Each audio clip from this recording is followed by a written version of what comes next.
مفتی صاحب بہت سارے بچے اکثر وقت جو ہے اسکول میں گزارتے ہیں. اسکول میں معلم جو ہوتے ہیں، جو استاد ہوتے ہیں، وہ تربیت دیتے ہیں، تعلیم دیتے ہیں. تو حضور صلی اللہ علیہ وسلم بحیثیت معلم کیسے تھے؟ وہ بچوں کی تربیت کیسے کرتے تھے؟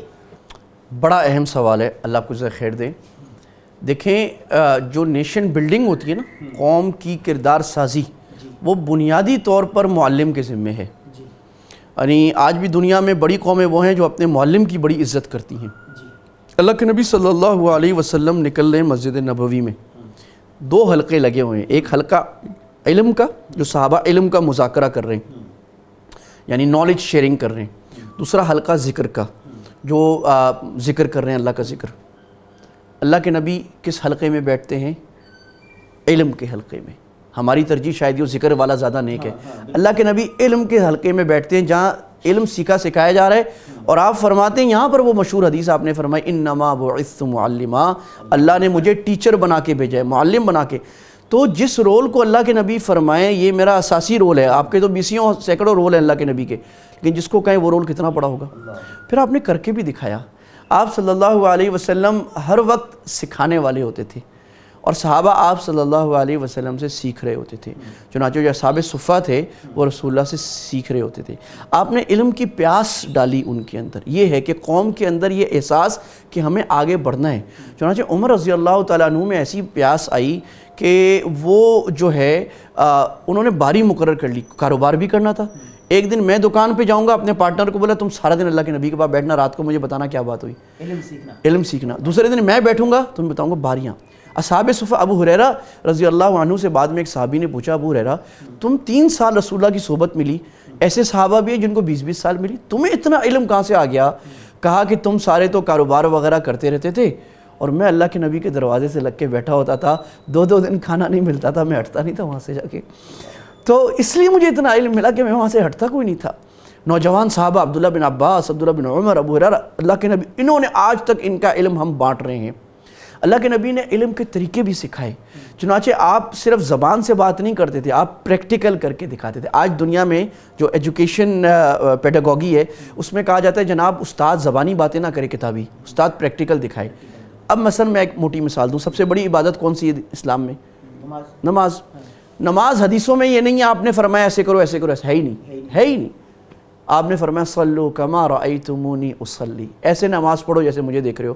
اب صحابہ نے پریکٹیکل دیکھا، اور صحابہ سے کوئی پوچھتا بھی تھا نماز کیسے ہوتی ہے، وہ کہتے ہیں میں تمہیں کر کے دکھاتا ہوں. ایسے نہیں کہ ہم جیسے بتاتے ہیں بھی ایسے کر لو.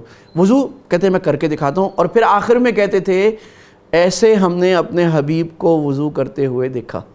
آپ ایک مرتبہ نکلے اور آپ نے سردیوں کا موسم تھا، خزاں کا، اور پتے گر رہے تھے، تو آپ نے ایک شاخ کو یوں کیا نا تو پتے گرنے لگ گئے. اب یہ دیکھو پریکٹیکل ہے، لوگوں کا فوکس اٹینشن لینا کہ لوگوں نے اچھا پتے گر رہے ہیں، بھائی یہ کیا ہو رہا ہے، اللہ کے نبی نے کیوں یوں کیا. آپ نے فرمایا پتے کتنی تیز گرے، سب نے کہا بہت تیز گرے. تو آپ نے فرمایا کہ جب مسلمان گھر سے وضو کر کے مسجد آتا ہے تو اس کے گناہ ایسے ہی جھڑتے ہیں جیسے یہ پتے گرے. اب یہ پریکٹیکل. آپ نے لکیر کھینچ کے زندگی اور امید کا بتایا کہ دیکھو انسان کی زندگی اتنی سی ہے اور اس کی امیدیں وہ وہاں تک باندھ کے بیٹھا ہے کہ سامان 100 برس کا ہے، پل بھر کی خبر نہیں. تو سب کو سمجھ آ گیا بھائی ہمیں اپنی زندگی کے لیے محنت کرنی ہے.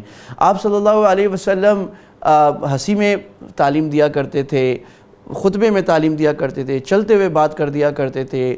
سکھانے کے مختلف انداز، اور یہ اساتذہ کے لیے پورا ایک علم اس وقت ہے کہ اللہ کے نبی کی جو میتھڈالوجیز تھیں پڑھانے کی وہ کیسی تھیں، اور مرحلہ وار پڑھانا. چنانچہ آپ نے فرمایا کہ بھائی جب بچہ 7 سال کا ہو جائے تو نماز کا حکم کرو. اب یہ آپ نے بتایا کہ بچے کو فارمل ایجوکیشن جو ہے وہ 7 سال سے شروع ہونی چاہیے. اچھا اس سے پہلے کیا کرو؟ اس سے پہلے محبت دو، اور یہ اللہ کے نبی کا طریقہ ہے. محبت محبت محبت. چوم رہے ہیں آپ، ہاتھ پھیر رہے ہیں، سونگ رہے ہیں، پیار کر رہے ہیں، محبت. بچے کو ایموشنز دو، بچے کے اندر اس کو انسانیت، اپنائیت، محبت بھر جائے. محبت سے اب علم دو. 10 سال کا ہو جائے نماز نہ پڑھے تو ذرا اس کی تادیب کرو. اب آپ نے بتایا کہ 10 سال میں اس کی ایجوکیشن اور سیریس ہو جانی چاہیے. اسی طرح آپ مختلف وقت میں جن صحابہ نے آپ سے سیکھا، حضرت عباس رضی اللہ تعالیٰ عنہ بیٹھے ہیں، آپ نے ان کو ردیف رسول اللہ اپنے پیچھے بٹھایا ہوا.